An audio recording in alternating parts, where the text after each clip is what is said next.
দবকাৰ দীঘল জাৰুনী গাঁৱত হালধিয়াটি আৰক্ষীৰ অভিযান।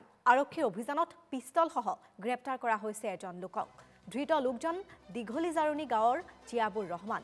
মেগজিন আজ্জাই সক্ৰিয় গুলি উদ্ধাৰ কৰা হৈছে অভিযানত। 4টা সন্দেহজনক হেৰোইন ভৰ্তি কণ্টেইনাৰো জব্দ কৰিছে আৰক্ষীয়ে। মেজিত লুকুৱাই থোৱা অৱস্থাত উদ্ধাৰ কৰা হৈছে আপত্তিজনক সামগ্ৰীখিনি।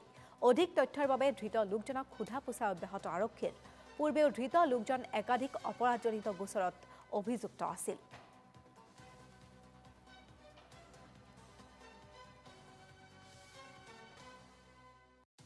ইয়াত আহি মানে যেটো দেখিলো আমাৰ গাঁওৰক্ষী বাহিনী মানে কল কৰা হৈছিল। আমি আহিছো, আহি দেখিলো যে ইয়াত এটা খেৰৰ মেজি আছে। এই মেজিটোৰ পৰা পুলিচ বাহিনী সকলো মিলি গৈ মানে এটা পিস্তল, হাতে সজা পিস্তল আৰু আৰজাই গুলি আৰু 4টা ড্ৰাগছৰ কণ্টেইনাৰ মানে পাইছে।